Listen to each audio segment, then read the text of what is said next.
servant. A bit on the short side, with a little too much paunch and a simple bag wig set askew on a balding pate, he wore a well-trimmed goatee and had the smallest, meanest eyes she'd ever seen. "Miss Strong?" He had a high-pitched, almost effeminate voice. "Miss Kathleen Strong?" She wondered if she was supposed to curtsy.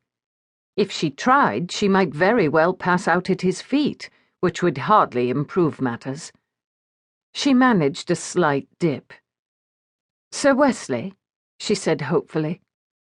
"Indeed, but my poor Miss Strong, you're soaked. Please come out of the rain and dry off. My friends won't mind waiting." "Your friends?" she said doubtfully, relinquishing her bonnet and reticule into the hands of the supercilious servant she'd been expecting. "Marcello, please take Miss Strong into the dining room, or whatever the hell Alistair's calling it. Miss Strong, I'll be joining you in a moment." Her brain hadn't melted in the Venetian rain, even if it felt like it. She knew immediately that this was not the kind of employment she was seeking. She should say she'd made a mistake, turn, and get out of there as fast as she possibly could. But where could she go? Sir Wesley must have read the indecision on her face, and he smiled winningly, like a chubby, naughty little boy intent on mischief. She dealt with naughty little boys, and she knew just how to handle them. The grown version couldn't be so different. "Just hear us out, Miss Strong," he said with the right amount of earnestness and charm. "I just know we can be of service to each other. Please go with Marcello." The absurdity of her suspicions hit so hard she laughed. Venice was filled with the most beautiful women in the world. No one would have any use for a skinny spinster nearing 30 years of age. She was being ridiculous. "This way, miss," the servant said, and, consigning her doubts to the Adriatic, she followed his stiff figure down a series of passageways, hallways, and salons. They were in the same declining condition of every single palazzo she'd seen since she'd arrived in this beautiful cursed city. The palazzos must be built already disintegrating.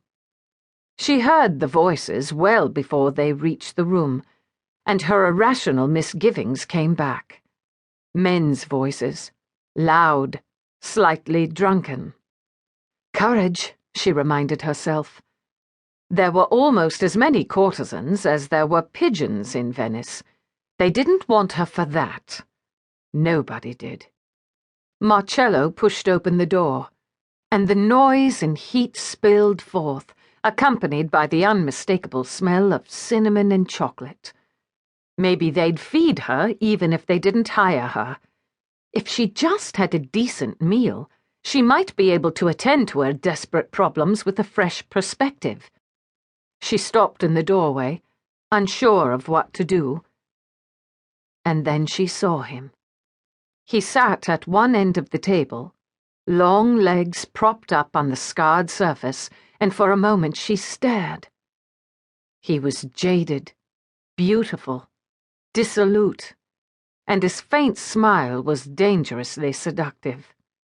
All the other men in the room seemed to fade into the shadows, and Kathleen stared at him as if she'd seen a ghost. And ghost he was. The ghost of her girlhood, when she was young and hopeful and daydreamed with her sister about the man who would be her true love. He'd looked very much like that man, from the tousled wave of thick brown hair, the piercing blue eyes, the mouth perfect for kissing.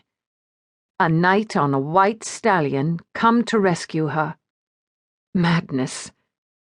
He caught sight of her, and his mouth curved in a smile so cynical that for a moment she was crushed.